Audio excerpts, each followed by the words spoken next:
நெல்லையப்பர் காந்திமதி அம்பாள் சமேதராக அருள் பாலித்து வரும் திருநெல்வேலியில் வற்றாத ஜீவ நதியாம் தாமிரபரணி நதியின் வடக்கு கரையில் தவணி தீர்த்தம் என்ற சுத்தமல்லி கிராமத்தில் சுந்தர விநாயகர் கோவில் தெருவில் அருள் பாலித்து வரும் இல்லத்து பிள்ளைமார் சமுதாயத்திற்கு பாத்தியப்பட்ட அருள்மிகு ஸ்ரீ சுந்தர விநாயகர் ஸ்ரீ முப்படாதி அம்பாள் கோவில் ஜீர்ணோத்தாரண அஷ்டபந்தன மகா கும்பாபிஷேகம் நடைபெற்றது.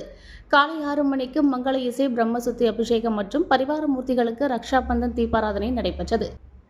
காலை 7 மணிக்கு 4வது கால யாகசாலை பூஜைகள் நடைபெற்றது. அதனைத் தொடர்ந்து 9:45 மணிக்கு ஸ்ரீ சுந்தர விநாயகர் அருள்மிகு பைரவர் விமான கும்பாபிஷேகம், 10:20 மணிக்கு ஸ்ரீ சுடலைமாட சுவாமி மற்றும் பரிவார மூர்த்திகளுக்கு கும்பாபிஷேகம், 11 மணிக்கு மகா அபிஷேகமும் விசேஷ தீபாராதனையும் நடைபெற்றது. மதியம் 12 மணிக்கு மகேஸ்வர பூஜை அன்னதானம் நடைபெற்றது. கும்பாபிஷேகத்தை அம்பாசமுத்திரம் வாகைக்குளம் சிவஸ்ரீ நடராஜபட்டர், கதிர்வேல் முருகன் ஆலயம் திருமங்குன்றம் சிவஸ்ரீ கணேசபட்டர், சிவஸ்ரீ ராம்குமார் சர்மா, சுத்தமல்லி அர்ச்சகர் மாரியப்பன் ஆகியோர் நடத்தி வைத்தனர். கும்பாபிஷேக விழாவிற்கான ஏற்பாடுகளை சுத்தமல்லி நடராஜன், மும்பை ராமஜெயம் லட்சுமி அம்மாள், அருண் ஜுவல்லரி, விகேபுரம் அருண், மானூர் தெற்கு ஒன்றிய பாஜக தலைவர் அங்கராஜ் ஆகியோர் செய்திருந்தனர்.